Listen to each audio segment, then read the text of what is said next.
Merci.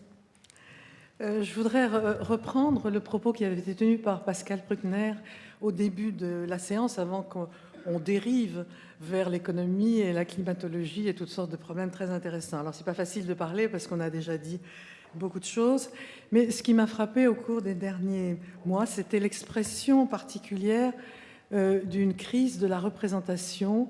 Vous en avez parlé d'ailleurs, et d'autres aussi, du fait que la remise en question de toute forme de délégation à un autre qu'à soi. Et du coup, sont revenus, à travers cette crise de la représentation, une véritable crise de la démocratie, puisque la démocratie, c'est de respecter les institutions démocratiques et de respecter l'état de droit. Et vous avez distingué, en répondant à Pascal Bruckner, le problème, disons, des gilets jaunes et d'autre part le problème des casseurs.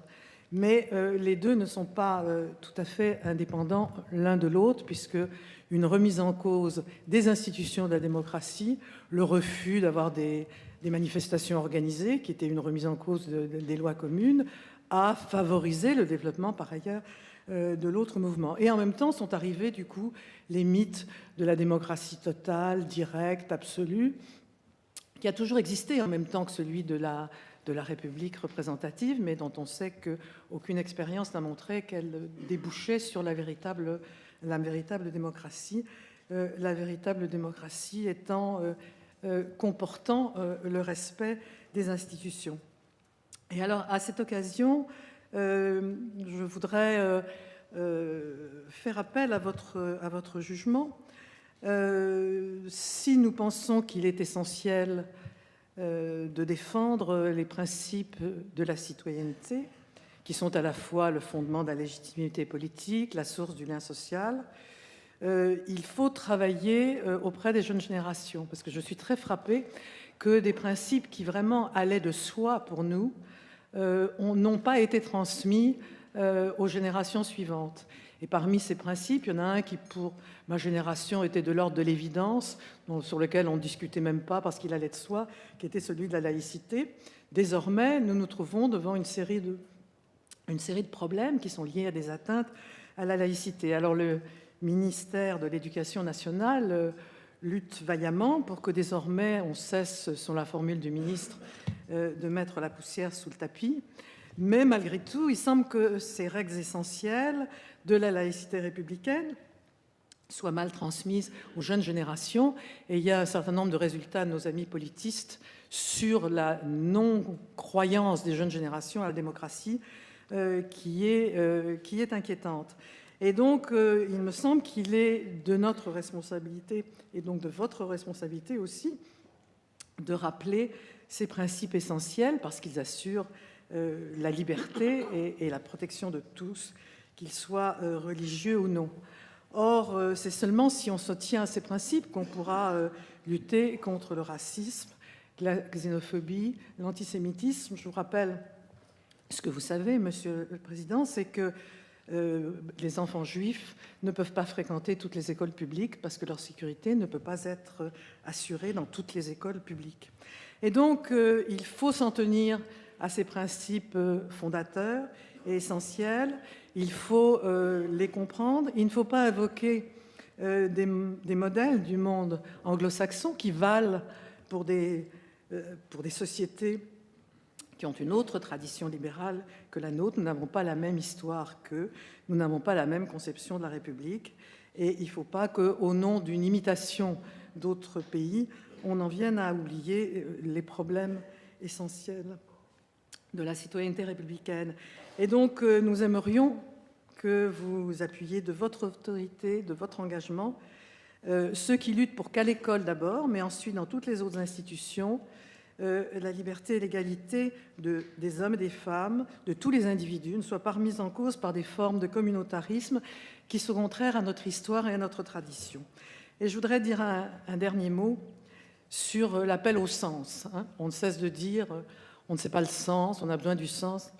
Alors, j'ai le triste privilège d'être sans doute la doyenne de cette réunion, et donc j'ai encore vécu ce qu'a été le combat des résistants les plus héroïques et les plus héroïques en entrant dans la résistance. Ça a été pour assurer exactement la société que nous avons, c'est-à-dire une société libre, assez prospère, qui nous permet de donner le sens que nous voulons à notre vie.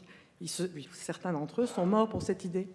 Et donc dire qu'il n'y a plus de sens, ce serait peut-être rappeler, regarder le monde en dehors de notre propre pays, rappeler le passé et montrer que nous sommes dans des libertés qui sont exceptionnelles par la liberté qu'elle nous accorde. Et c'est un honneur de la démocratie de ne pas nous imposer le sens que nous voulons donner à notre vie, mais simplement de nous laisser libres de donner à notre vie le sens que nous voulons. Alors je n'ignore pas qu'en même temps, ceux qui, pour des raisons personnelles ou pour des raisons sociales, ont de la difficulté à donner un sens à leur propre vie, donc ont l'impression d'être dans le vide. C'est vrai. C'est vrai en même temps, et c'est un des grands dangers, c'est que la liberté soit aussi le vide pour certains d'entre nous. Mais là encore, si nous voulons essayer de remplir ce vide, c'est en nous raccordant, en réaffirmant les valeurs fondamentales qui, depuis les Lumières, créent le monde démocratique le moins mauvais possible. Merci Dominique Schnapper. Rachid Benzine, islamologue, historien, une réaction s'il vous plaît. Monsieur le Président, bonjour. J'aimerais vous entendre, parce que depuis un certain nombre de temps, on entend la question de l'organisation du culte, notamment, et la question des rapports entre la République et les autres cultures, notamment en ce qui concerne l'islam. Et parmi les bruits de couloir, avait circulé cette idée qu'on en toucherait peut-être à cette loi de la loi de 1905. Qu'en est-il si vous allez la toucher? Qu'est-ce que vous voulez changer dans cette loi? S'agit-il d'améliorer les relations entre la République et les religions? Dans quel sens? Ou s'agit-il simplement de faire une place à l'islam? Et comment vous voyez cette place? Et avec qui? Quels interlocuteurs? Ça me semble en tout cas important de le dire. Et dans la mesure où, puisque l'État n'a pas à s'immiscer dans l'organisation, je dirais, du culte, comment vous voyez cette articulation avec ce principe de laïcité au sens de Paul Ricoeur, c'est-à-dire que l'État est amené à avoir une laïcité de neutralité par rapport à la laïcité de combat qui doit être dans l'espace public. Et dans cet espace public, comment organiser au mieux la discussion publique pour qu'elle ne vire pas à la question de l'hystérie telle que nous la voyons aujourd'hui avec la question des stigmatisations. Ma deuxième question, elle est beaucoup plus politique. Elle concerne un problème que nous rencontrons actuellement en ce qui concerne le retour des enfants de Syrie et d'Irak. Est-ce que la doctrine actuelle de l'État français de traitement au cas par cas de retour des enfants djihadistes, qui sont pour une grande part, je dirais, des enfants en bas âge, voire des bébés, n'est pas un recul sur nos valeurs les plus fondamentales, lesquelles valeurs voudraient qu'on n'abandonne aucun de ces enfants qui se retrouvent finalement dans ce cas-là? Et est-ce qu'il n'est pas temps, me semble-t-il, d'affirmer le principe de retour de tous les enfants, sans aucune distinction? Est-ce que si on ne fait pas, est-ce que ce n'est pas quelque part une reddition en termes de valeurs? Ce qu'il ne faut pas oublier, c'est que ces enfants n'ont pas seulement leurs parents qui peuvent être là-bas, mais ils ont des oncles, des grands-pères. Et si la France renonce à ces principes, notamment par rapport aux enfants, nous risquons d'augmenter la question du ressentiment vis-à-vis de la société française. Et la question du ressentiment aujourd'hui dans la société française est un élément fondamental. Et c'est là où je vous renvoie à un certain nombre d'ouvrages que vous avez lus, notamment de Paul Ricoeur, sur le parcours de la reconnaissance. Comment faire que chaque individu soit reconnu dans cette société avec sa propre histoire et que la mémoire soit finalement reconnue. Et surtout, comment traiter, pas simplement soi-même comme un autre, mais l'autre aussi comme soi-même. Et c'est ce qui nous est demandé aujourd'hui pour apaiser la société, parce que nous avons besoin d'apaiser ces questions sur la question politique, c'est la question religieuse, et la société est loin d'être apaisée sur ces questions-là. Je vous remercie. Merci Rachid Benzine. On continue sur ces mêmes thèmes avec Valentine Zuber. Vous êtes historienne et spécialiste de la liberté religieuse. Oui, Monsieur le Président, dans la poursuite de ce que vient de dire mon collègue, dans le cadre de la défense des droits de l'homme, de la prévention des libertés publiques et dans le maintien, voire le renforcement de la laïcité de l'État, comment lier cette exigence de neutralité du bon gouvernement démocratique, mais qui doit être équitable et juste envers tous, avec cette pluralisation croissante des expressions identitaires et des convictions religieuses, tant politiques d'ailleurs aussi que religieuses, qui est la marque de nos sociétés libérales? Comment faire droit à un projet de société commun si ce sont toujours les mêmes, et là je pense aux croyants en général ou aux porteurs de convictions affirmées, toujours les mêmes qui se trouvent pointés du doigt et assignés à devoir rentrer dans le moule commun? Comment maintenir l'égalité dans la diversité sans risquer l'uniformisation et la standardisation? Comment produire enfin une société inclusive sans écraser les différences? Il me semble que plus que le dressage civique de l'apprentissage de la défense de la laïcité telle qu'elle est envisagée actuellement dans certains programmes, il me semble qu'il faut plutôt cultiver, apprendre le débat argumenté, savoir utiliser la raison pour proposer son propre projet et pour le confronter à ceux des autres. Et dans ce sens, le danger d'un durcissement du débat autour de la laïcité me paraît extrêmement dangereux parce qu'il n'est pas adapté à la réalité de notre société et il risque surtout de catégoriser les citoyens selon leurs croyances, leurs convictions ou leurs pratiques et de permettre ainsi des discriminations insidieuses qui ne feraient que continuer à diviser. Je vous remercie. Alors, toujours si on continue sur ces questions de laïcité et également de discrimination, Souad Ayada, vous êtes présidente du Conseil supérieur des programmes, mais vous êtes également philosophe et spécialiste de spiritualité islamique. Je vous remercie, Monsieur le Président, de votre invitation. Je m'inscrirai dans la perspective ouverte par Rachid Benzine autour des questions de l'organisation de l'islam de France. Sans doute en lien avec votre conception de la laïcité plus attentive aux religions, vous souhaitez organiser l'islam de France, lui donner un cadre et des règles qui soient en conformité avec les lois de la République. Si les deux enjeux majeurs de votre projet sont le financement du culte et la formation des imams, beaucoup d'autres ambitions, plus ou moins clairement formulées, dressent, me semble-t-il, un très vaste programme pour lequel je vous souhaite bon courage. Sortir les fidèles musulmans vivant en France de l'influence des puissances étrangères, construire une nouvelle structure de représentation des musulmans de France, réguler l'islam de France, casser les maillons de la chaîne qui vont de la foi au terrorisme islamiste, rendre l'islam compatible avec la République et, enfin, rien que cela, séparer en islam la religion et la politique. Un tel projet peut-il se satisfaire du cadre juridique actuellement en vigueur? On dit que vous réfléchissez à amender la loi de 1905 en introduisant un label d'État pour les associations religieuses et en renforçant l'encadrement du financement de ces associations. Je souhaite, Monsieur le Président, attirer votre attention sur quelques-unes des difficultés qui procéderaient, me semble-t-il, de la volonté de rejouer avec l'islam ce qui s'est joué historiquement autour de la laïcité entre l'État français et l'Église catholique. La première difficulté, c'est que l'islam ne s'est pas pensé, ne s'est pas constitué historiquement dans la forme d'une Église. Même dans l'islam chiite, où existe une forte cléricature, nous n'avons pas affaire à l'équivalent du phénomène Église. Cela invite, me semble-t-il, à envisager patiemment la nature et la fonction des imams et le rôle que nous voulons les voir assumer. Cela appelle aussi une réflexion sur la représentation et l'autorité en islam et exige de reconnaître ceci.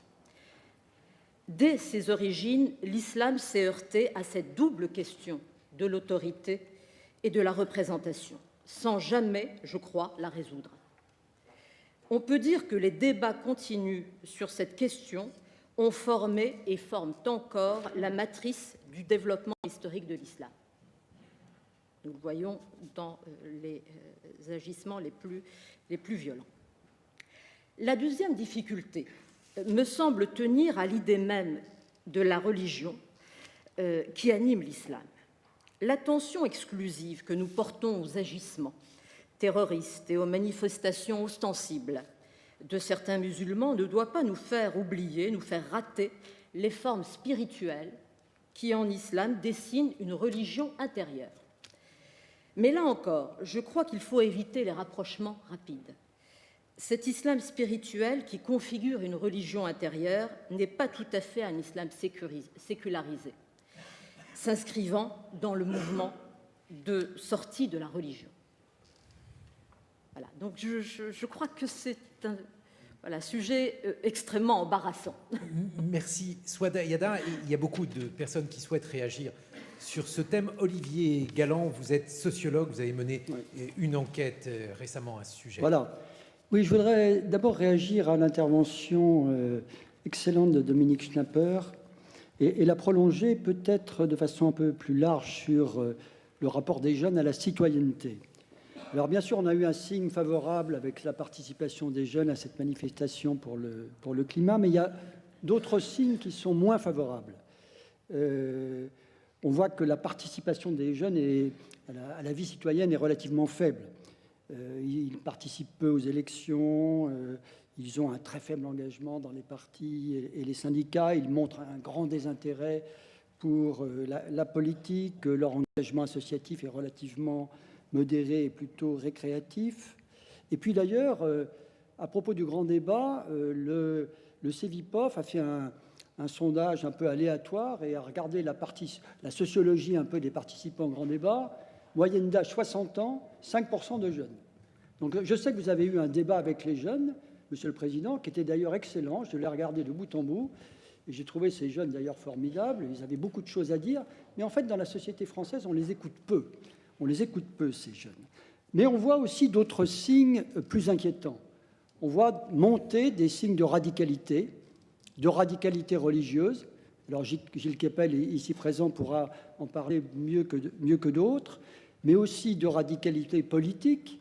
On en a des exemples malheureusement aujourd'hui, et un certain attrait pour la violence. J'ai été frappé par un sondage de l'Ipsos récemment qui montrait que 35% des jeunes étaient d'accord avec l'affirmation suivante: certaines personnes usent de la violence pour défendre leurs intérêts. 35% des jeunes étaient d'accord avec ça. 20% de l'ensemble des Français, mais 35% des jeunes. Donc voilà, il y a une sorte de légitimation de la violence qui commence à apparaître dans notre société. Et d'autres jeunes, par contre, sont tentés plutôt par une sorte de repli identitaire sur la classe d'âge et sur les réseaux sociaux. Donc tout ça pose de graves problèmes, je pense, pour notre vie en société et pour le débat démocratique. Alors, moi, je voudrais faire une proposition. Il n'y a pas eu beaucoup de propositions jusqu'à présent dans ce débat. Je voudrais faire une petite proposition très pragmatique. Je pense que pour lutter contre ce déficit de citoyenneté, l'école française aurait un rôle à jouer. Or, ce n'est pas du tout dans sa culture. La culture de l'école française, c'est de délivrer des connaissances, c'est de délivrer des compétences cognitives, mais ce n'est pas de former le citoyen. Alors que c'est tout à fait la mission que s'assignent les écoles dans les pays du nord de l'Europe, qu'on prend souvent en exemple. Donc je pense que l'école devrait prendre en charge cette mission. Alors évidemment, il ne s'agit pas de faire des cours magistraux d'éducation civique, ça ce serait tout à fait contre-productif, mais il s'agit d'avoir des débats argumentés. Je crois que le terme d'ailleurs a été employé par une intervenante précédente. Il s'agit d'avoir des débats argumentés avec ces jeunes, d'abord d'écouter ce qu'ils ont à dire, même si ça dérange, et ça dérange souvent, mais il faut les écouter, on ne les écoute pas assez. On a une culture scolaire qui est très verticale, où les élèves sont passifs. Il faut faire rentrer la culture participative, qui est si à la mode aujourd'hui, dans le système scolaire. Donc écoutez ce que ces jeunes ont à dire. Ils ont des choses à dire qui parfois dérangent, qui parfois sont stupides, mais il faut débattre avec eux, les écouter, et je pense qu'il y a un véhicule pour ça. Alors je ne sais pas ce qu'en pense M. Blanquer. Payon avait inventé l'enseignement moral et civique. Je n'ai pas l'impression que ça fonctionne très bien, mais ça pourrait être le véhicule pour faire ça. Et puis il y aurait un avantage subsidiaire, c'est qu'on sait bien, il y a des travaux de psychologues, de sociologues, d'économistes qui l'ont montré, que d'acquérir des compétences cognitives dans la vie, c'est très bien pour réussir, mais ça ne suffit pas. Il faut aussi acquérir des compétences sociales, et l'école devrait jouer un rôle, parce que ces compétences sociales, malheureusement, certaines familles n'arrivent pas à les fournir à leurs enfants, et l'école devrait prendre en charge ce rôle éducatif des jeunes citoyens. On va faire réagir. Merci Olivier Galland. On va faire réagir Monsieur le Président de la République. Oui, Sur ce et je laisserai d'ailleurs les ministres de l'Éducation nationale et la ministre de l'Enseignement supérieur et de la Recherche réagir sur les sujets scolaires. Je trouve que c'est important qu'ils apportent d'abord ce qu'ils font et puis leur part de vérité.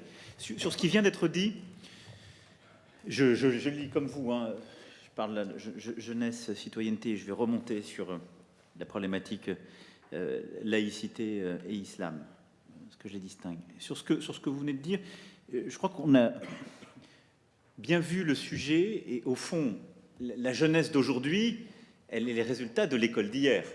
Les jeunes qui ont entre 18 et 25 ans, c'est la difficulté de mener des réformes ou de procéder à des changements. Ils sont le fruit d'un système éducatif qui était celui qu'ils ont connu il y a 5, 10 ou 15 ans. Bon.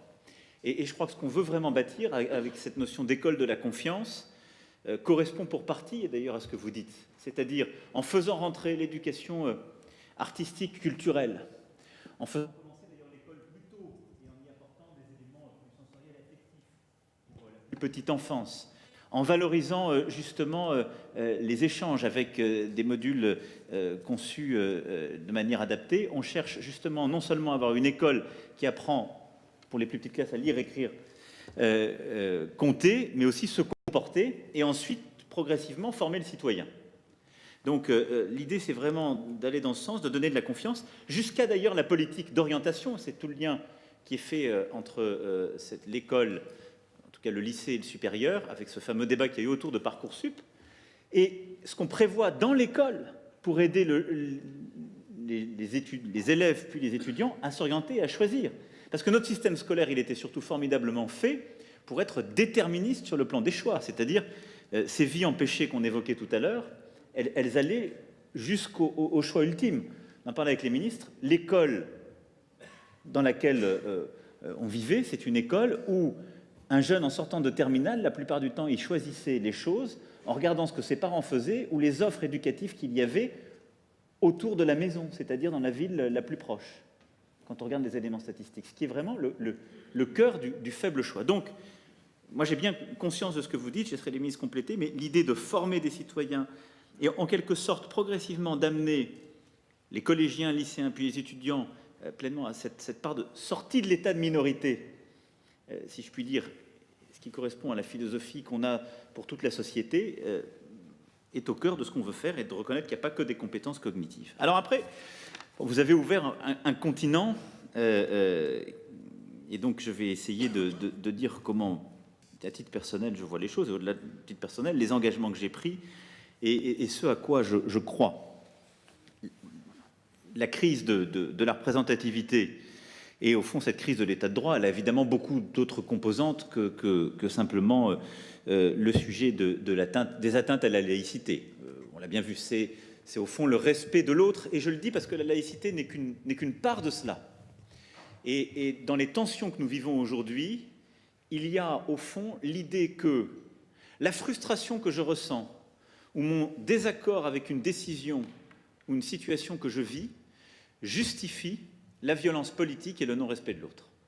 Et ça, en effet, c'est un des principes même de la société dans laquelle nous vivons et qui fonde la citoyenneté, c'est-à-dire le fait qu'on me reconnaisse en même temps des droits et une protection. Et donc ça, on ne peut l'accepter. On voit là qu'il y a à reconquérir à la fois des principes, des actes, une éducation, et à faire respecter cette part d'ordre sans laquelle la liberté ne peut plus s'exercer. Dans ce contexte-là, comment moi je vois la laïcité? D'abord sans naïveté, et ce que vous avez dit, je le partage. Je l'ai d'ailleurs moi-même dit il y a quelques semaines de manière aussi crue que vous l'avez fait pour les élèves d'écoles juives, en demandant un audit systématique au ministre de toutes les écoles où on observait ce phénomène lancinant depuis des années dans certains départements, où on a des élèves qui, parce qu'ils sont juifs, ne peuvent plus rester à l'école et sont poussés dehors. Un phénomène d'ailleurs qui était insidieux parce qu'on ne le dit pas, c'est pas dénoncé. Et ils rejoignent d'ailleurs l'enseignement privé sous contrat la plupart du temps, plutôt catholique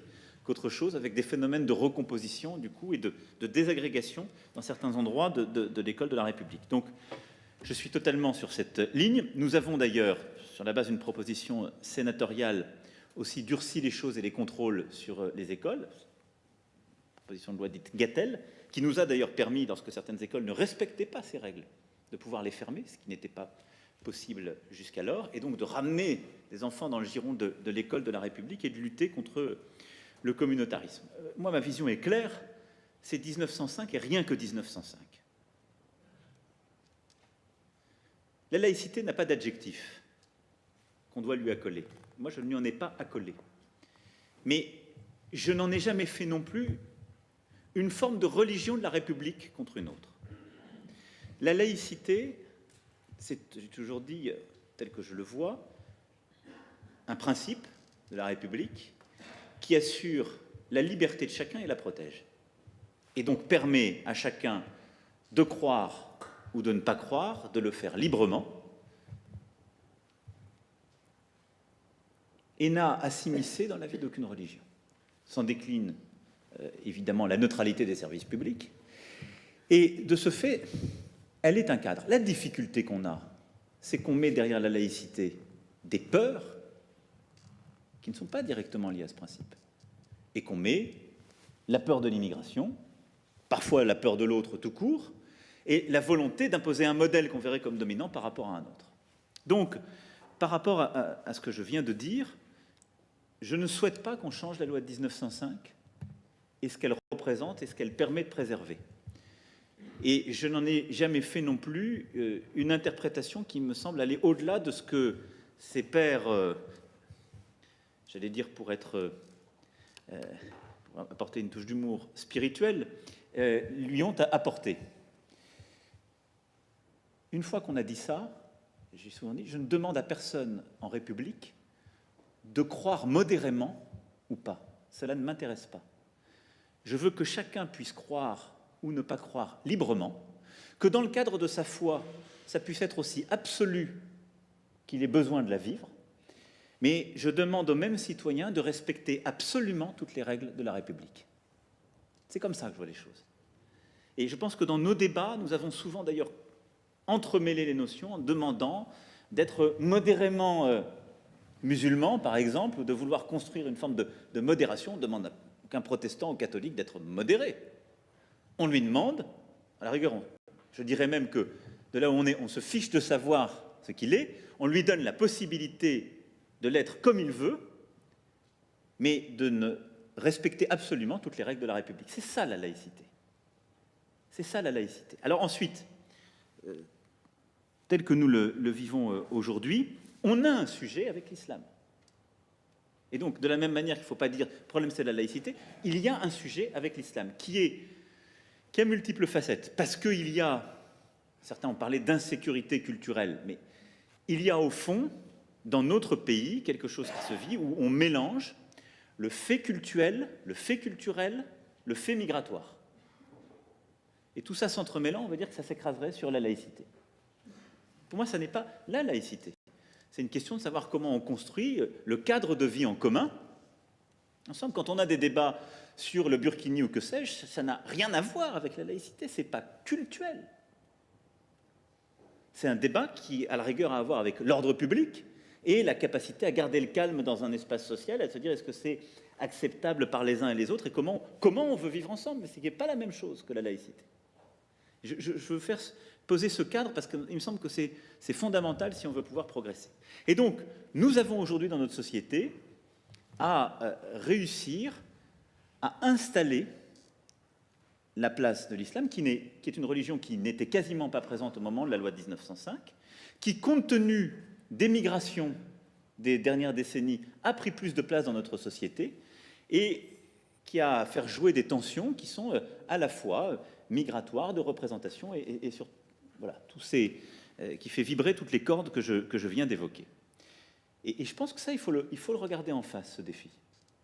Et donc, il faut y apporter une réponse. Et c'est le cœur de ce que je veux faire. Donc, pas en disant il faut affaiblir 1905 ou il faudrait avoir une approche concordataire pour cette religion. Non, mais il faut dire, maintenant, nous avons des Françaises, des Français ou des binationaux dont c'est la religion, ils sont de plus en plus nombreux, et elle doit pouvoir trouver sa place pleine et entière, on doit pacifier cette relation. Et qui plus est, notre défi est au carré parce qu'on le fait à un moment où l'islam vit une crise qui est mondiale, où vous avez un conservatisme croissant au sein de beaucoup de ces religions, et même des pays où il y avait autant de musulmans il y a 30 ans et aujourd'hui, qui étaient des pays où le voile avait disparu.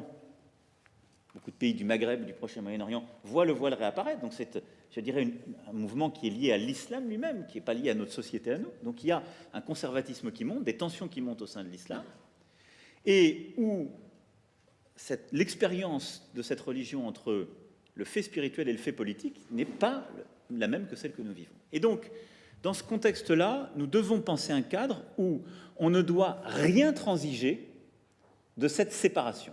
Et ça, je pense que c'est un fait absolument essentiel.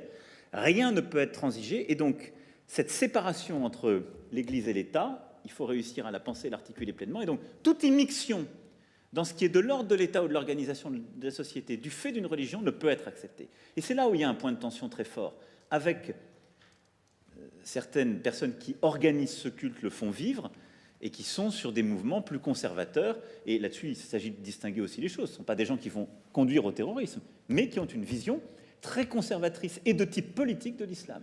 On l'a chez certains frères musulmans, chez certains salafistes, qui considèrent que leur rôle est d'avoir des formes d'organisation qui relèvent du politique et plus simplement du religieux. Ça n'est pas compatible avec, pour le coup, la laïcité et la vision que nous avons de la société. Et donc, pour faire vivre tout le monde ensemble, nous devons progressivement d'abord commencer à l'école. Et donc, je reprends par rapport à votre point, vous avez raison, il ne s'agit pas de dire on a à enseigner en quelque sorte un catéchisme de la République, mais on a à expliquer ce qu'est le cadre de la laïcité, tel que je viens d'essayer de le faire rapidement.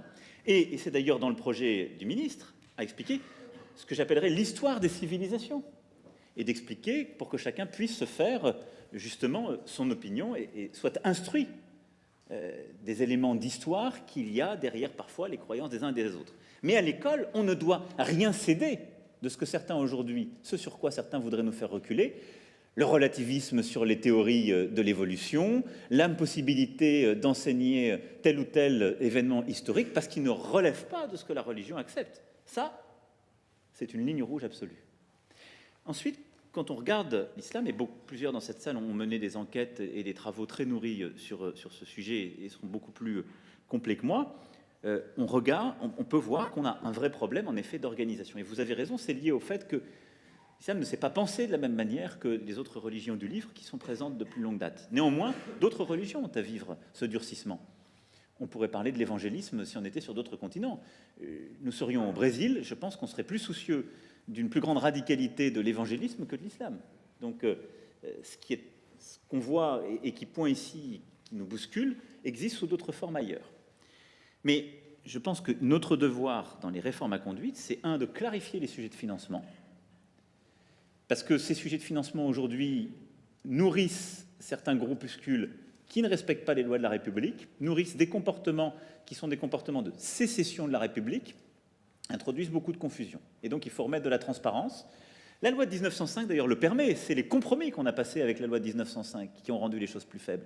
Je ne veux pas être ici trop long, mais on a accepté avec beaucoup de religions de sortir du cadre de 1905 pour passer par le cadre de 1901 qui est moins rigoureux. Et donc il faut qu'on regarde ensemble comment dans le financement des religions, on rentre dans le cadre stricto sensu de 1905-1907 qui permet un contrôle tout à fait satisfaisant. Il ne s'agit pas de le réinventer, mais de revenir sur des choses avec lesquelles on avait composé dans le temps.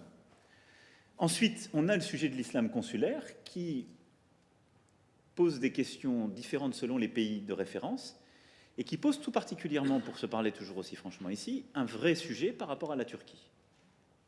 On a un islam consulaire qui ne facilite pas l'intégration pleine et entière lorsque l'islam continue à être organisé par des pays où on a une relation de type colonial ou maintenant post-colonial, parce qu'il est embrumé d'une tas de relations, parfois de confusion, et je pense qu'on peut aller vers une normalisation. On doit réussir avec la Turquie à clarifier les choses, parce que le projet turc aujourd'hui est un projet politico-religieux, et il est totalement antagoniste avec ce que je viens de décrire. Et donc là, sur ce sujet, il faut avoir un discours de vérité. J'ai commencé à l'avoir avec le président turc, mais il imposera des choix, des changements profonds, et ça, il faut les faire. Si je ne les faisais pas en disant « je regarde ailleurs », je ne serais pas responsable. Et puis, quand on parle des financements, on a le sujet qui, là aussi, nécessite une clarification et une organisation qui est celui de l'organisation du pèlerinage. là ça touche directement évidemment l'Arabie Saoudite, où je dirais aujourd'hui les règles de transparence, de clarté ne sont pas satisfaisantes et nourrissent aussi des structures, des comportements qui sont parfois pas ce qu'on souhaite. Voilà donc les quelques éléments, en tout cas tangibles, sur lesquels je souhaite qu'on puisse avancer, mais tout simplement pour faire ce que nous sommes. Et les choses se sont progressivement installées, sédimentées, et le sujet est suffisamment ample pour que ce soit un défi, pour faire qu'il y a eu un glissement par rapport à nos principes. Moi, je veux revenir à la force et la vitalité première. Et au fond, ce que je veux dans notre société, ma question n'est pas de savoir si c'est bien ou pas bien qu'une jeune fille mette le voile ou pas le voile dans la rue. Ce n'est pas la question à laquelle doit répondre le président de la République. C'est la question de savoir si elle est libre de le faire ou pas. Et toute l'organisation qu'il y a derrière, sociale, de quartier, de financement, les pressions qu'elle exerce, je dois là pouvoir les clarifier pour en être sûr. Et je dois être sûr qu'à l'école, elle a accès aux valeurs, aux notions, à l'enseignement qui lui permettra de choisir librement cela. Voilà comment je vois les choses sur ce sujet et quelques-unes des réformes sur lesquelles nous voulons avancer. Mais je suis pleinement conscient aussi des défis qui sont liés à l'islam tel que vous l'avez dit. Alors justement, avant de revenir sur l'école et d'entendre les deux ministres, il y a plusieurs personnes qui ont travaillé sur l'islam. Ici, j'aimerais les entendre. Hakim El Karoui, et notamment, vous êtes normalien, vous avez travaillé sur cette question. Ensuite, je vois aussi deux autres spécialistes de cette thématique. Hakim El Karoui. Bonsoir. Je voudrais donner une bonne nouvelle. Il n'y en a franchement pas des masses sur le sujet de l'islam en général, enfin sur le sujet de l'islam en particulier, et dans le débat qu'on a eu jusqu'à présent. La bonne nouvelle, c'est qu'il faut arrêter d'essentialiser l'islam. L'islam, d'une certaine manière, ça n'existe pas. L'islam, c'est ce qu'en font les musulmans. Et quand on regarde ce qu'en font les musulmans français, on voit deux dynamiques très différentes. On voit d'un côté un islamisme français qui n'est pas l'islamisme maghrébin, qui n'est pas l'islamisme du Moyen-Orient, qui est une invention qui, d'une certaine manière, peut nous inquiéter parce que c'est plus qu'un projet politique, c'est un projet idéologique qui se nourrit et qui est né, d'une certaine manière, de la situation française et pas de la situation du monde arabe. Donc on a cette inquiétude-là qui est forte, qui est légitime, qui doit être documentée. Et puis, il y a une autre dynamique. Et cette dynamique, malheureusement, on n'en parle jamais. C'est celle de tous ces Français de confession musulmane qui ont une différence avec les autres Français, c'est que souvent, plus ils sont jeunes, plus ils pratiquent, plus ils croient, ce qui n'est pas du tout le cas des autres jeunes Français. Mais quand on les regarde de près, on se rend compte qu'ils ont le même système de valeurs que les autres Français. Peut-être un peu plus conservateur, probablement, mais pas dans une logique d'antagonisme avec les valeurs de la République. Et je crois qu'il faut partir de cette divergence. Cette divergence, elle montre que le combat, il est d'ailleurs d'abord entre les musulmans, plutôt qu'entre la République et l'islam. Il dit aussi une chose, c'est que ce n'est pas l'État qui va réformer l'islam de France. Ce n'est pas l'État qui va créer l'islam de France. Ce sont les musulmans de France. Parce que l'État, ce n'est pas son rôle, ce n'est pas le génie de la laïcité, et puis ce ne serait même pas efficace de croire que c'est l'État qui va le décider. Donc l'État, il doit probablement être dans une logique de régulation des libertés, le président de la République l'a dit, mais le sujet maintenant, c'est est-ce qu'il y a des Français de confession musulmane qui sont prêts à s'engager, à réorganiser et à mener le combat qui est un combat religieux, idéologique, théologique, à l'intérieur de l'islam. Moi, je crois que tous les travaux qui ont été faits ici et là sur ce sujet montrent que c'est possible et qu'il faut que l'État soit à sa place. Ce n'est pas l'État qui va faire. Si c'est l'État qui fait, il va casser. L'État, il doit aider, soutenir, encadrer, faciliter les relations avec les pays étrangers qui, pour mille raisons, veulent intervenir. Et si on arrive à ce subtil équilibre, peut-être qu'on pourra faire la grande transformation qui s'impose et gagner une bataille qui, franchement, n'était pas sûre d'être gagnée. Merci Hakim El Karoui. Benjamin Stora, vous présidez le conseil d'administration du musée de l'immigration, sur ce que le président de la République a dit, sur ce qu'Hakim El Karoui a dit par rapport à ce que vous connaissez de l'islam. Une réaction? Tout d'abord, merci Monsieur le Président pour cette invitation et ce débat.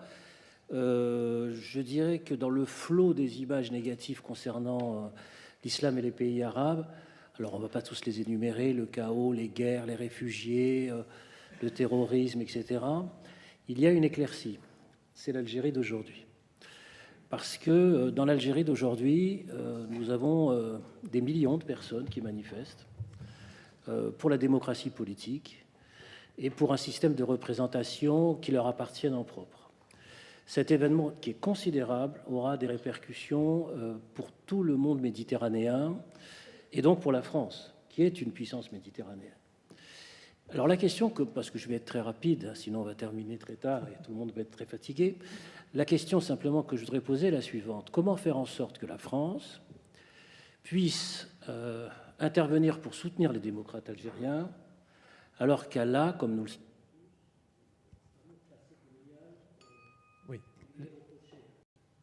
par les manifestants, en particulier algériens d'aujourd'hui.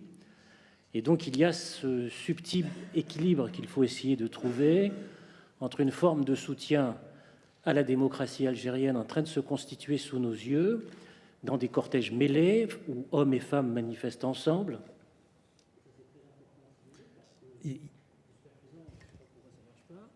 Un sabotage encore, un complot. Il faut le signaler parce que dans la mesure où, encore une fois, par rapport à ce flot d'images négatives depuis des années, nous avons là à la fois un très grand calme, une très grande organisation de tous ces manifestants par millions. Je pense à la caricature d'un caricaturiste algérien, Dilem, ce matin, et qui montre, disons, un homme du haut de la Tour Eiffel qui harangue les Gilets jaunes et qui leur dit « Regardez les cortèges civilisés » en montrant les manifestations d'Alger. Fermons cette parenthèse, c'est assez drôle parce qu'il y a aussi beaucoup d'humour dans cette histoire algérienne d'aujourd'hui et aussi une très grande partie de la jeunesse algérienne qui est très très nombreuse et très massive. Donc comment faire en sorte que nous puissions envoyer des signes politiques, culturels, démocratiques, humains en direction de toute cette jeunesse qui est immense et qui a des répercussions dans la diaspora maghrébine en France, pas simplement algérienne, mais maghrébine en France, pour qu'on puisse exister dans un signal positif fort, mais qui ne soit pas aussi vécu comme de l'ingérence. Ça, c'est très compliqué. C'est un exercice politique et culturel d'une extrême complication. Et dans le même temps, deuxième petite question très rapide, est-ce qu'on ne pourrait pas anticiper, du point de vue du fait que la France est une grande puissance méditerranéenne par son histoire, est-ce qu'on ne pourrait pas effectivement, dans le cours même du développement de ce que certains appellent déjà la deuxième révolution algérienne d'aujourd'hui sous nos yeux, est-ce qu'on ne pourrait pas envisager dès à présent la préparation d'un sommet méditerranéen comme une sorte, disons, d'espace mixte entre la France et la plupart des pays méditerranéens pour encourager, à travers l'exercice démocratique, c'est-à-dire la presse libre, les intellectuels, les journalistes, le mouvement des femmes, etc., c'est-à-dire d'essayer d'encourager à travers des forums de citoyenneté, de discussion démocratique, donc de culture et d'enseignement de l'histoire, d'encourager tout cela. Alors je sais que ce sont des questions très difficiles, hein. C'est des questions compliquées, mais je pense qu'on ne peut pas être absent de ce mouvement d'aujourd'hui. Ce qui est un mouvement qui est en train d'avoir des répercussions, encore une fois, pas simplement dans l'espace méditerranéen, mais à l'échelle de l'ensemble du monde arabe aujourd'hui. Et c'est très important à analyser. Voilà, c'est ça une question un peu difficile. Et on va la complexifier encore, puisque je vais donner la parole à Gilles Kepel, qui est islamologue sur ce point. Votre réaction, Gilles Kepel. Merci beaucoup, Guillaume Erner. Monsieur le Président, vous nous avez réunis aujourd'hui, 18 mars 2019, qui est le 148e anniversaire du déclenchement de la Commune de Paris. Et vous savez qu'un certain nombre de gilets jaunes d'extrême gauche, d'ailleurs, sont inspirés de la Commune. Les deux phénomènes, évidemment, ne sont pas comparables pour les historiens sérieux. Néanmoins, il y a un certain nombre d'éléments qui nous obligent à réfléchir. D'abord, le lancement d'une utopie, puis l'aboutissement dans la violence et les massacres, la dégradation de nombreux biens publics à Paris, et également cette espèce de haine, de détestation de la représentation, de la démocratie représentative. Et j'ai été très frappé par le fait que dans les mouvements qu'on a vus, il y a eu ces attaques contre les députés, ces permanences murées, ces menaces physiques, etc. Et je me demande si on n'a pas là quelque chose qui, d'une certaine manière, prolonge et va un petit peu plus loin que ce qui vient d'être dit précédemment sur ces sujets, qui est que nous avons aujourd'hui un problème d'inclusion à la fois sociale et politique de toute une partie de nos populations qui ne s'identifient plus ou qui s'identifient de plus en plus difficilement aux institutions de la République. Et par là, il y a d'une certaine manière des éléments comparabilité entre, d'un côté, le phénomène des Gilets jaunes, ce qu'on appelle les territoires, c'est un mot qui a été inventé à cette occasion, et de l'autre côté, les quartiers, c'est-à-dire les quartiers populaires, non périurbains, mais où vivent en grande partie des enfants de l'immigration, dont nombreux sont de culture, d'origine musulmane, quoi que ce soit que l'on mis derrière cette étiquette. Alors, première question, est-ce que vous ne croyez pas que nous avons aujourd'hui un véritable problème institutionnel avec le quinquennat qui a abouti à ce que les députés soient élus pour 5 ans dans la foulée du président de la République, en tirent très largement leur légitimité, et que du coup, au fond, très peu de choses remontent désormais par la représentation parlementaire. Vous avez tout à l'heure exprimé, avant la pause, que le grand débat était un élément important de démocratie délibérative, certainement, mais précisément le Parlement, comme son nom l'indique, est là pour parler. On a quand même le sentiment que notre Parlement parle assez peu. Et dans quelle mesure est-ce qu'on n'a pas là un souci institutionnel? D'autre part, le non-cumul des mandats s'est traduit par le fait qu'un certain nombre de nos députés, c'est très bien que beaucoup soient jeunes, mais en même temps ils n'ont pas toujours beaucoup d'expérience, sont un peu hors sol aujourd'hui. Et je vois du reste un signe dans le fait que vous ayez remis les maires au cœur du grand débat, un élément très intéressant. Je voulais vous demander votre sentiment là-dessus. Et ces problèmes institutionnels ne sont pas si éloignés des questions qui ont été posées par mes collègues, considérant l'émergence des identités à la place des solidarités sociales et la fixation justement sur des éléments locaux, que ce soit les territoires des uns, les quartiers des autres. Comment est-ce que vous envisagez cette sortie de crise de ce point de vue-là? Quelles sont les solutions institutionnelles qui vous sembleraient importantes de prendre? Vous avez commencé le quinquennat en vous émancipant de partis politiques qui ont été considérés par une grande quantité de nos concitoyens comme totalement sclérosés. Mais aujourd'hui, qu'est-ce qui va remplacer justement ce qui faisait que ces partis permettaient de remonter à un certain nombre de revendications et dont on a un peu le sentiment que justement l'explosion de la violence, que ce soit à travers la violence venue des territoires ou que ce soit la violence qui était venue autrefois des quartiers, qui s'est traduite dans une certaine mesure par le djihadisme et qui, en voyant aujourd'hui des scènes comme celle de ce dimanche, évidemment, ne peuvent pas ne pas donner des idées. Comment est-ce que vous envisagez la solution à ces problèmes? Je vois que Guillaume Erner s'approche avec son bâton à censure, donc je me tais face à la censure de France Culture. Parce qu'il y a eu énormément de points abordés. Et, alors en plus, j'allais vous dire, n'hésitez pas à dire si la réponse du président de la République vous satisfait. Mais alors là, on est parti très très loin. Peut-être d'abord une réponse, Monsieur le Président, sur l'Algérie et sur ce qu'a dit Benjamin Stora. Ensuite, je donnerai la parole au ministre. Alors, On les colle. On est sur un spectre très large. Non, je partage qu'a dit Benjamin Stora avec les contraintes qui sont les miennes. Donc je suis intellectuellement d'accord et politiquement placé dans une situation qui est différente. Différente. Et donc, parce que quelque commentaire que ce soit est perçu comme une immixtion. On peut enlever le micro.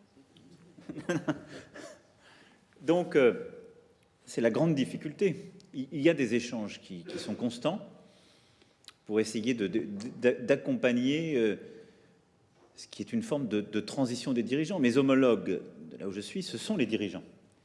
Et je pense que si j'en venais à, en tout cas de là où je suis, d'où je parle, à choisir mes interlocuteurs dans l'opposition ou dans la rue, d'abord, je commettrais une erreur fondamentale vis-à-vis d'eux, c'est-à-dire que je les condamnerais au discrédit immédiat. Et je pense qu'on ouvrirait un débat qu'on connaît par cœur dans la relation franco-algérienne, qui est le débat de l'immixtion dans la politique, etc. Donc, je me suis tenu très à distance de ce sujet. Ça ne veut pas dire qu'il n'y a pas des échanges, en particulier avec ceux qui dirigent aujourd'hui l'Algérie, pour essayer de comprendre, d'accompagner et de faire passer des messages d'une transition. Mais je ne peux pas aller beaucoup plus loin sur ce sujet. Par contre, sur le deuxième sujet, la deuxième voie de passage, parce qu'il faut ouvrir des voies d'eau.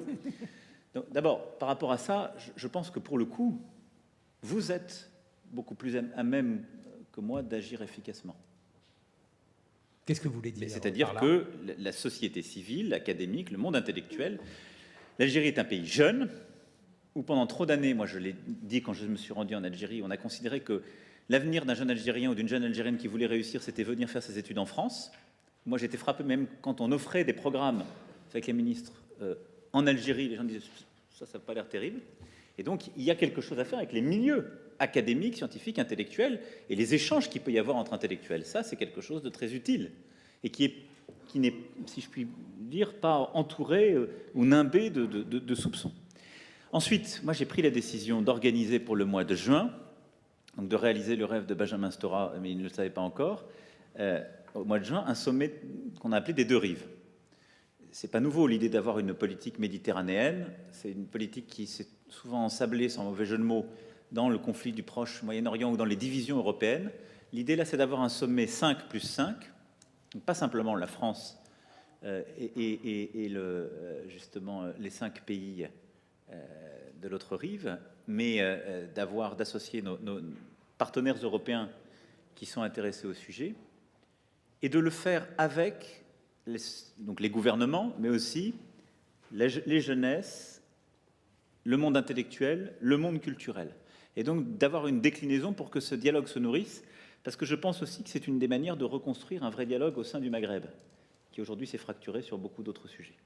Donc voilà les voies de passage, mais je pense qu'il faut accepter sur ce sujet, compte tenu de notre histoire commune, d'avoir une forme d'art du contournement, en tout cas de politique indirecte, extrêmement respectueuse de la souveraineté et du contexte. Une réaction rapide, Benjamin Stora? Rapide, s'il vous plaît. Moi, je pense effectivement que c'est du devoir des intellectuels aujourd'hui d'être aux côtés de ceux qui combattent en Algérie pour la démocratie. Ce n'est pas simplement, effectivement, les politiques, l'État, les gouvernements, etc. Il y a émergence d'une société civile en Algérie. Si ce n'est pas maintenant que nous le faisons, il peut y avoir une dynamique où ce seront les islamistes qui l'emporteront. C'est maintenant que la bataille démocratique se joue, c'est tout de suite. Et pas simplement à travers des prises de position étatiques, mais des prises de position intellectuelles. Ça fait 1 mois que le mouvement a commencé. Il rassemble des millions et des millions de personnes. Et il y a quand même un certain silence des intellectuels sur cette question. Par rapport à ces différentes questions et par rapport à la question démocratique évoquée par Gilles Kepel, Monsieur le Président, on va sourire. Alors, elle est très différente sur le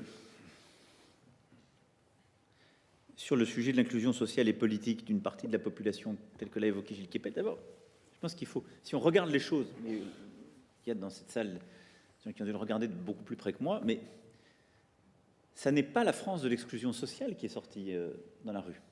Et dans les discours qui ont été portés, les réactions, il n'y a pas eu, on l'a souvent d'ailleurs pointé, la France des quartiers les plus populaires, la France issue de l'immigration, qui est la victime principale de la discrimination, Et donc, il y a, quand on regarde les choses, telles que j'ai pu les percevoir, on a vu des formes d'expression qui n'étaient plus dans le champ politique. Je pense qu'on a peut-être eu une partie de la France qui se vit comme majoritaire et qui ne va plus aux urnes, si je devais le dire comme ça.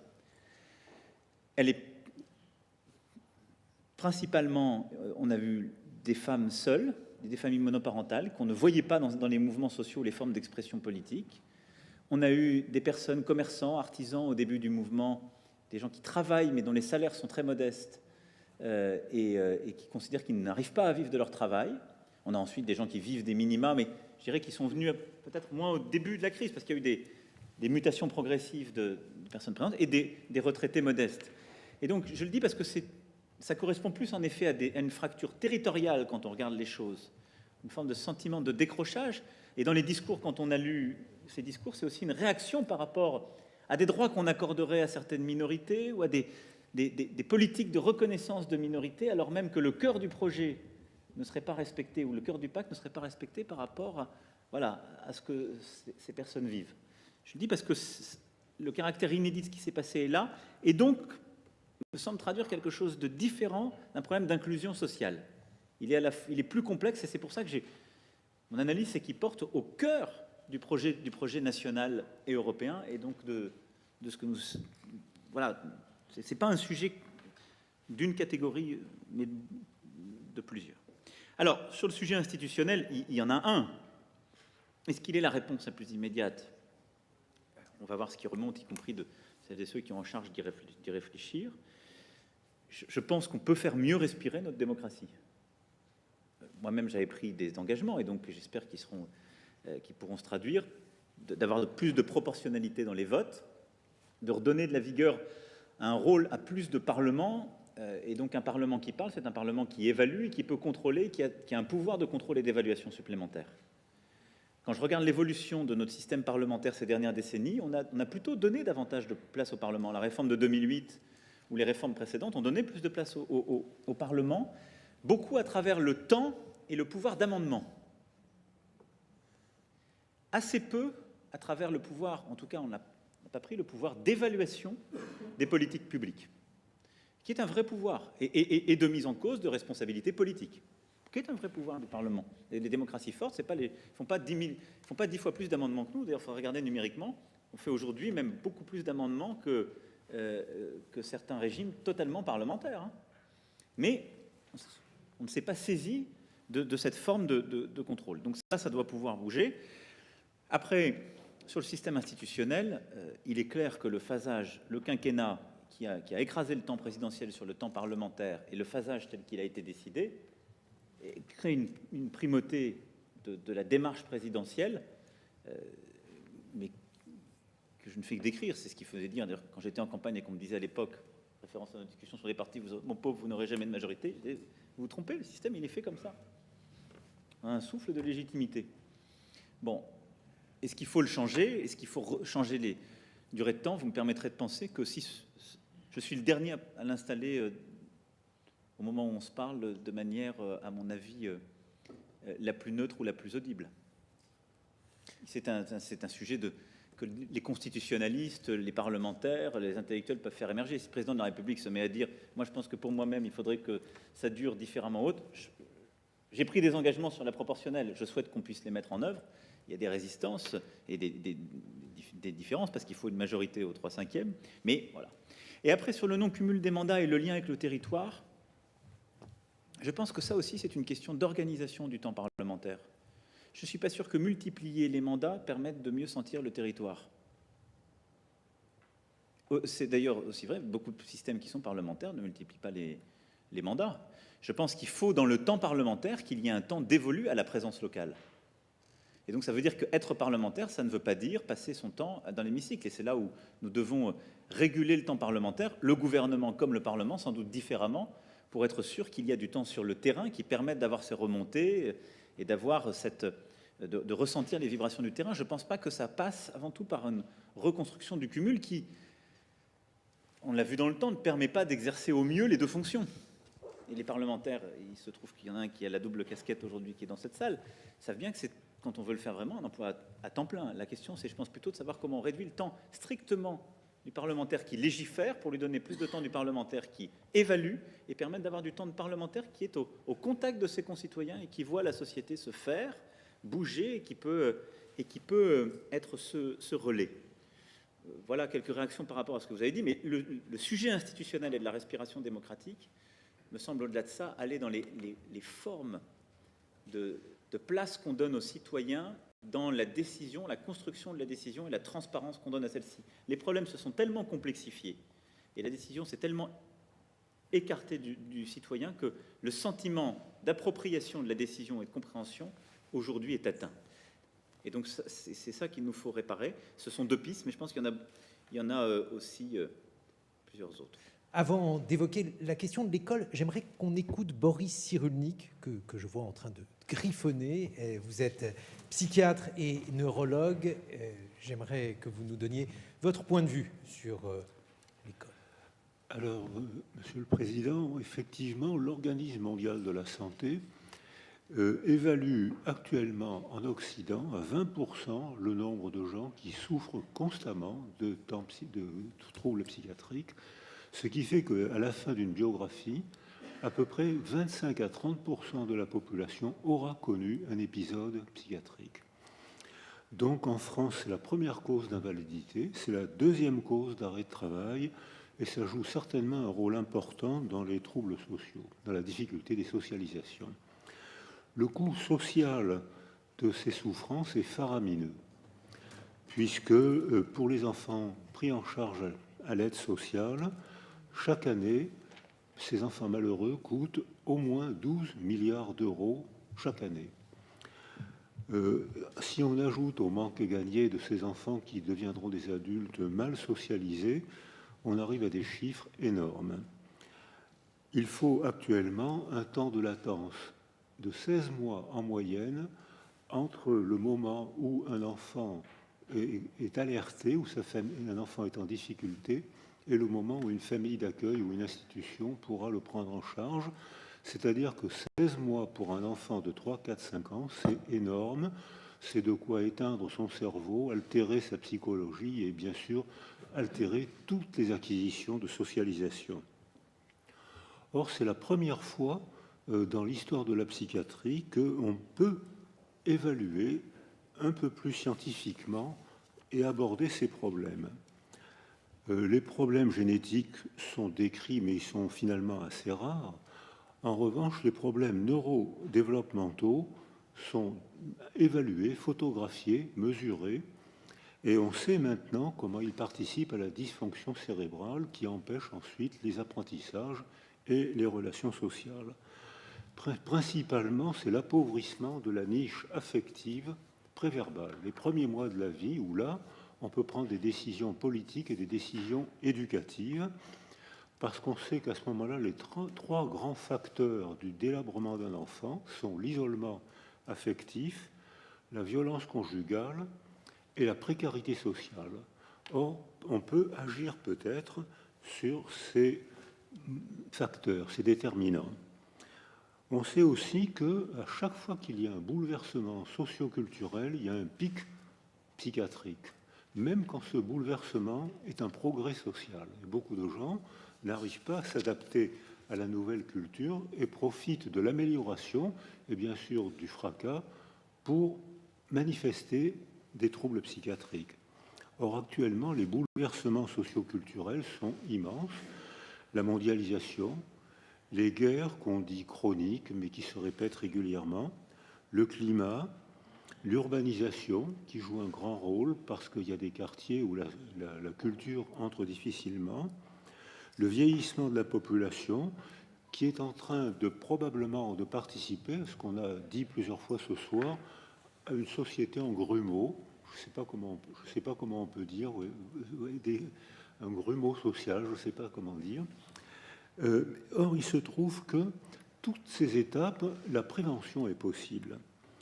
L'augmentation du congé parental, la stabilité de la niche affective, l'amélioration des maternelles que vous avez déjà mis en chantier, et le plaisir d'apprendre et non pas la contrainte à apprendre, l'école du sprint, qui est une source de suicide d'enfants, qui est une source d'apprentissage de psychopathie, comme on le voit au Japon, par exemple, où j'ai travaillé l'hiver dernier, où l'école est considérée comme une nouvelle forme de maltraitance, alors qu'au contraire, dans les pays d'Europe du Nord, l'école est ralentie, le développement, les apprentissages sont ralentis, et à 15 ans, aux évaluations PISA, aux évaluations d'UNESCO, ces enfants sont médailles d'or ou médailles d'argent, comme les Japonais et comme les Asiatiques.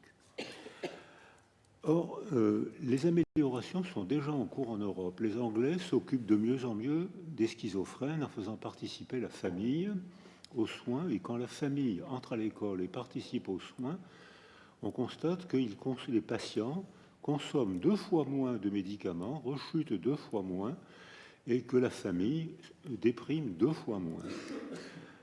Au Danemark, il y a une politique antidépressive qui est évaluée, consommation de médicaments, arrêt de travail, c'est évalué.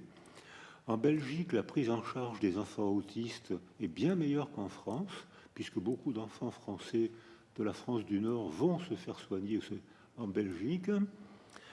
Le budget de 4% en France, 7% en Angleterre, 10% en Finlande, 16% aux États-Unis, avec aussi le mécénat d'entreprise. Or, cyniquement, tout ce qui a été évalué, c'est que c'est une bonne affaire de s'occuper des enfants. C'est un retour sur investissement qui est vraiment une bonne affaire. Boris, je vous regarde parce que je suis obligé de vous... J'ai vu que vous me regardiez, voilà. Donc je vais... J'aime bien vous regarder, mais...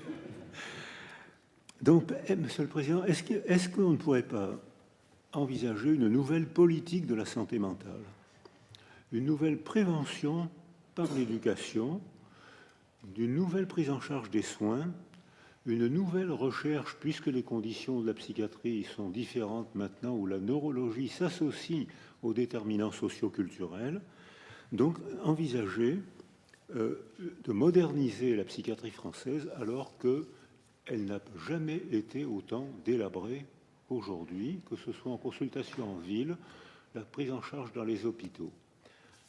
Merci Boris Cyrulnik. Je vois que nous avons également un prix Nobel de médecine. Ici, Jules Hoffmann, vous l'avez été en 2011. Avant d'entendre le président de la République, j'aimerais que vous nous donniez, vous, votre sentiment. Je ne parlerai pas avant le président de la République. Non, mais je veux dire, vous voulez que j'enchaîne là? Bon, si vous avez envie de dire quelque chose. Oui. Voilà. Alors, moi, je ne savais pas évidemment comment ça se passerait la soirée. Je suis extrêmement intéressé par tout ce que j'entends, mais je viens effectivement d'un autre domaine. Alors, je voulais juste faire 2 messages, si j'ai le temps de passer 2 messages. Alors, 2 messages. 2 messages, oui. Vous voyez, 2 messages. 2 messages, oui. Le premier, c'est que les sciences du vivant, moi je travaille dans les sciences du vivant, ont connu une avancée spectaculaire après les années 1950. Et nous disons dans notre jargon que le progrès en sciences du vivant a été plus important entre 1950 et maintenant qu'entre l'Antiquité et 1950. Alors ceci est dû essentiellement à l'introduction de nouvelles méthodologies qu'on doit aux physiciens, que nous, biologistes, devons aux physiciens et aux chimistes, qui ont permis de faire cette révolution qui est la révolution moléculaire. Tout d'un coup, les questions en biologie, en sciences du vivant, étaient correctement et bien posées par nos prédécesseurs des siècles précédents, mais on n'avait pas les moyens d'aborder, de faire les analyses qu'il fallait pour répondre aux questions. Et alors, pour être bref encore une fois, donc ceci a permis subitement, d'abord, la première révolution, c'est qu'on est arrivé à comprendre le génome, l'organisation des gènes, le contrôle d'expression des gènes, et ceci non seulement à un moment donné, mais pendant tout le développement. Ceci a ouvert, alors effectivement, je touche là ce qu'a dit monsieur Cyrulnik tout à l'heure, ceci a ouvert de toutes nouvelles perspectives en neurosciences, mais pas seulement en neurosciences, mais dans toutes les sciences, tous les aspects des sciences du vivant. Et je citerai, comme je suis pris par le temps, je citerai juste un exemple que j'ai trouvé tout à fait spectaculaire. C'est l'année passée, Vous avez peut-être entendu, le prix Nobel a été donné à Honjo et à Allison, qui ont fait une découverte fantastique. C'est qu'on pensait, il y a encore 20 ans, on me disait, oui, le système immunitaire ne reconnaît pas les cancers. Or, entre-temps, on a trouvé que le système immunitaire est capable de les reconnaître, mais pour réagir vraiment à fond, il est bloqué par un contrôle interne que les Anglais appellent checkpoint, et qui est une espèce de frein, et qui est peut-être lié au fait au danger de l'auto-immunité, normalement, s'il n'y a pas ce frein. Et alors, ces chercheurs ont réussi à enlever ce frein, et chez les patients, alors, je voudrais être précis, chez des patients souffrant de mélanome, pour lesquels on ne pouvait plus rien faire, en fait, médicalement, ils ont réussi à sauver du 20% à peu près, et maintenant, on est à 50% des gens qui sont sauvés et qui sont totalement remis de ce cancer. Alors, vous voyez, cet exemple montre à quel point les choses sont en train d'avancer rapidement. Alors, ça ne veut pas dire, bon, il y a probablement quelques 200 types de cancers. Ça ne veut pas dire qu'on va, dans quelques années ou quelques mois, résoudre tous les problèmes de cancer, mais ça veut dire qu'on a des pistes extrêmement sérieuses et qui ont donné leurs preuves. Alors, je pourrais continuer dans... Ah, Monsieur le Président, aidez-moi. Vous qui avez l'autorité ici. Bon, alors donc, dans ces conditions, je Hoffman, il faut que la parole circule un peu, puisque je vois deux autres médecins qui veulent également réagir. Oui, mais laissez-moi quand même aussi donner un message à mon président. Nous écoutons votre message. Le message, et pas seulement cette description, où nous en sommes, mais nous sommes dans une période d'explosion dans les sciences du vivant, et c'est une période qui mérite évidemment qu'elle soit réellement accompagnée par nos dirigeants, puisque nous sommes en face d'une concurrence très dure des États-Unis, de l'Allemagne aussi, enfin, et de la Chine.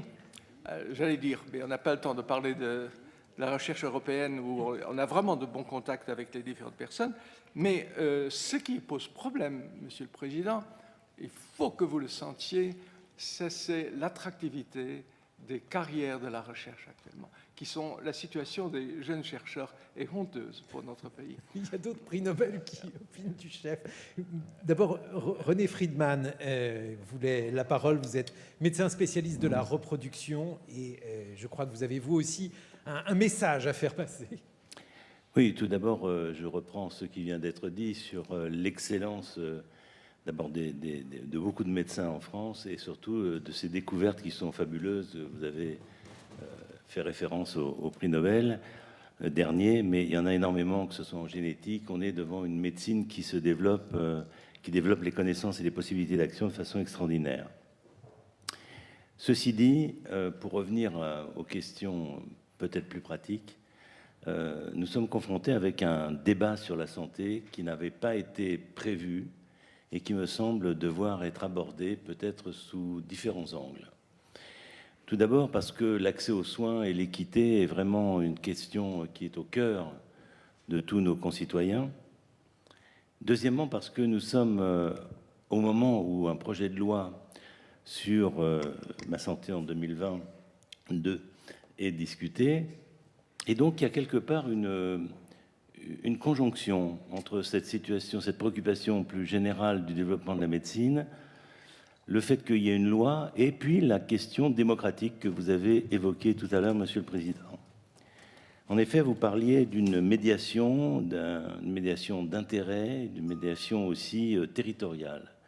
Et je l'ai repris un peu sur le plan médical, parce que je me demande dans quelle mesure il n'y a pas à poursuivre sous une forme ou sous une autre, bien sûr pas le grand débat, mais une participation démocratique sur des thèmes qui sont au cœur donc de nos concitoyens et particulièrement justement celui de la santé.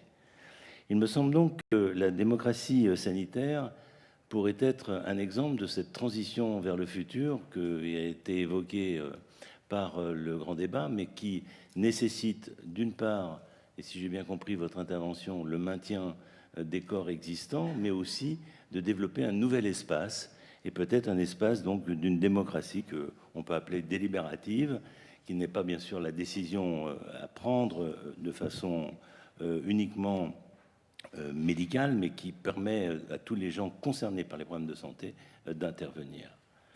Alors, les territoires dont on a parlé, c'est un mot qui est revenu très souvent, et je trouve que c'est la clé du système de santé futur.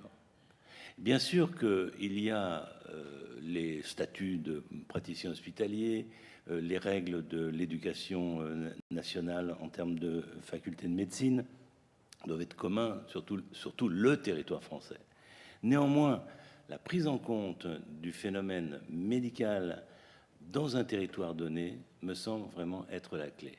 Et je me prends la première question, pourquoi est-ce que la région n'a pas dans ses prérogatives le domaine de la santé, et que d'autre part, la région se subdivise en territoires de santé qui tiennent compte des transports, qui tiennent compte de la population, et qui partent pour une fois vraiment un changement complet de paradigme, c'est-à-dire on part des besoins d'une population qui est définie territorialement avec une offre de soins qui vient répondre, et non pas l'inverse, comme ça s'est fait justement avec une possibilité trop grande d'installation peut-être trop libre.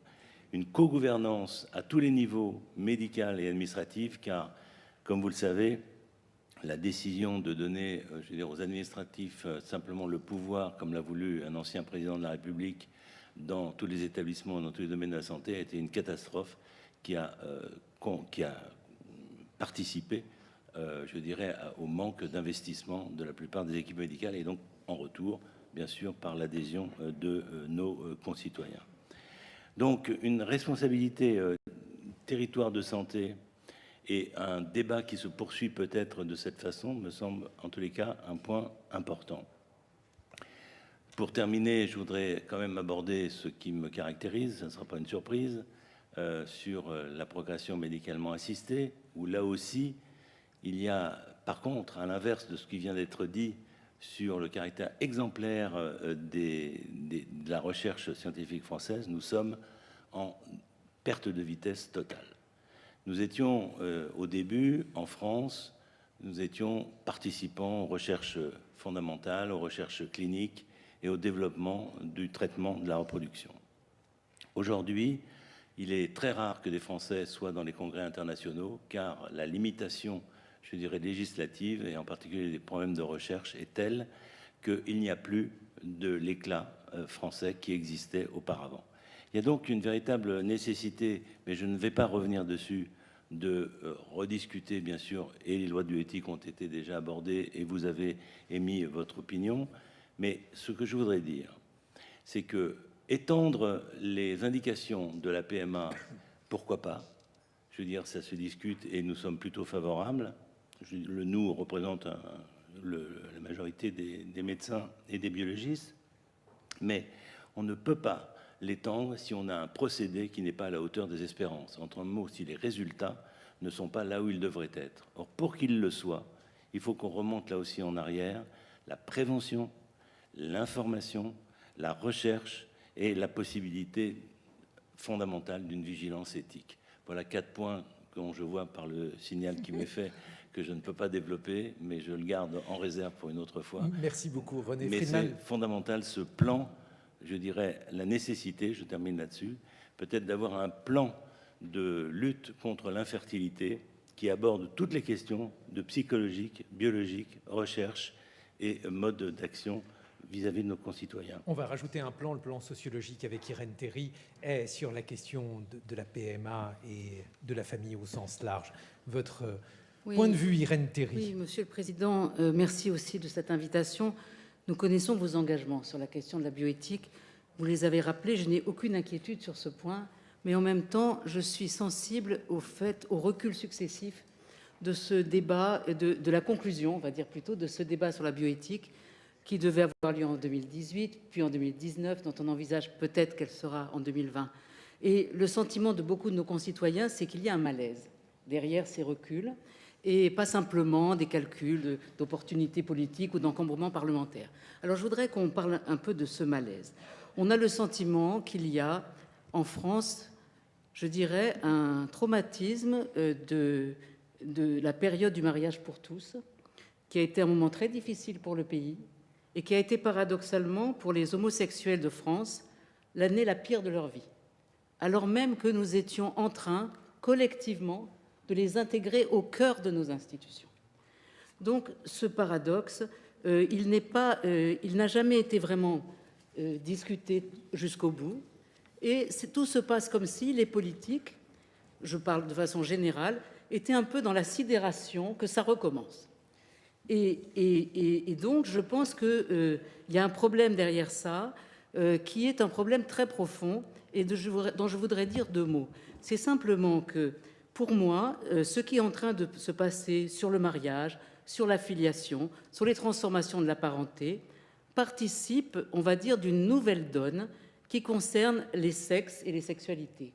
Cette nouvelle donne, elle est la traduction dans le lien social de cette immense révolution humaine qui est la révolution de l'égalité des sexes.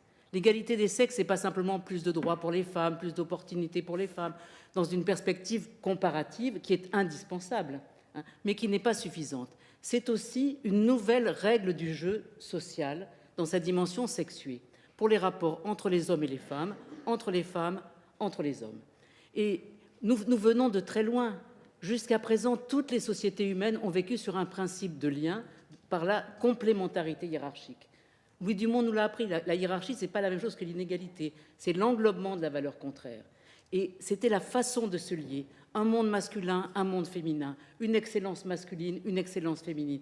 Il faut comprendre pourquoi c'était si important, pour comprendre pourquoi aujourd'hui, au fur et à mesure que nous avançons dans cette immense révolution de l'égalité des sexes, il y a du désarroi. Parce que l'ancienne règle du jeu, elle devient de plus en plus obsolète, mais la nouvelle règle du jeu, c'est quoi les valeurs fondamentales, hein, pas seulement l'égalité, c'est quoi la valeur fondamentale du lien de couple, du lien de filiation? C'est quoi la valeur, comment on se repère en matière de civilité sexuelle? C'est ça aussi. Il y a un désarroi, et ce désarroi crée des mouvements, d'abord des mouvements contre-révolutionnaires, très clairement, hein, qui ne sont pas simplement la résistance, mais des mouvements opposés, et des crispations identitaires qui font que ces questions peuvent embraser la planète. Comme elles ont à leur niveau embrasé un peu la France il y a quelques années. Et donc, je suis partie de cette question pour dire une chose. Nous avons un devoir maintenant qui est de passer d'une approche comparative à une approche relationnelle de l'égalité des sexes, d'énoncer clairement quelles sont nos valeurs progressistes, de les défendre, comme nous aurions pu, je pense, et dû le faire davantage au moment du mariage pour tous, en expliquant de façon beaucoup plus pédagogique à nos concitoyens et à nous-mêmes, et pourquoi ce qui était impensable autrefois avait pu paraître pensable, pourquoi il était le cœur du mariage d'être l'union d'un homme et d'une femme, et pourquoi ça pouvait changer, pourquoi c'était mieux. Et nous étions fiers d'une société qui veut intégrer le lien homosexuel au lieu de le renvoyer du côté de la pathologie. Hein. Et ça, nous ne l'avons pas fait.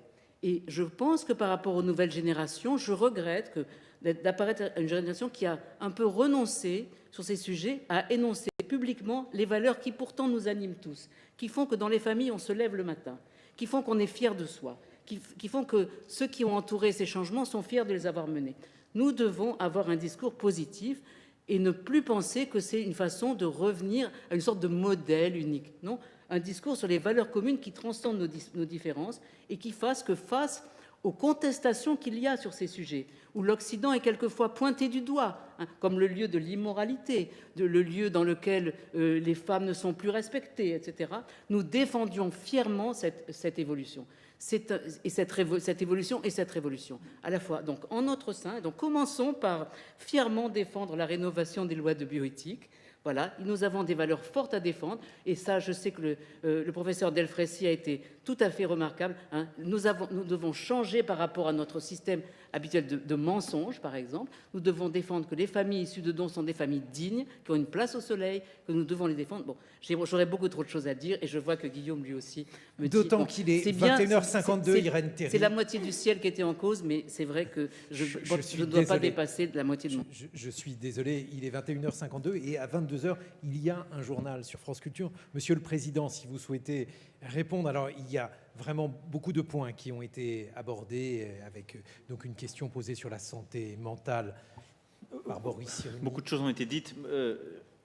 Boris Cyrulnik a dit des chose très importante, et c'est vrai que ça rejoint ce qui était dit tout à l'heure par Agathe Cagé sur la notion d'investissement et la différenciation, et j'adhère à ce point, le fait qu'on ne peut pas mettre toutes les dépenses publiques, comme on dit souvent, au même stade. Et c'est vrai qu'un des défauts qu'on a dans nos politiques publiques, et ça il faut y remédier, c'est qu'on met en fait cette dépense comme n'importe quelle dépense publique qui viendrait au fond corriger ou compléter telle ou telle autre chose. Et vous l'avez démontré, ça a été parfaitement démontré par plusieurs autour de cette table. On sait que beaucoup se forgent dès le plus jeune âge.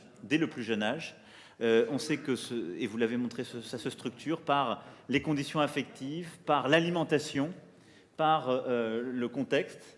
Je tourne vers Stanislas Dehaene qui a beaucoup aussi écrit et dit sur ce sujet. Et donc, là-dessus, on a un début de réponse. Je pense qu'il faut l'accélérer, l'intensifier. Et c'est vrai que par définition, les enfants sont les grands absents de ce débat, en tout cas ceux de cette toute petite enfance, et seuls les chercheurs, les spécialistes peuvent défendre cela. On a apporté un début de réponse en mettant plus d'investissements sur la table pour l'accompagnement des futures mères dès le 4e mois et permettre d'apprendre justement à nourrir, à accompagner l'enfant, en particulier dans les milieux les plus défavorisés, à travers la PMI.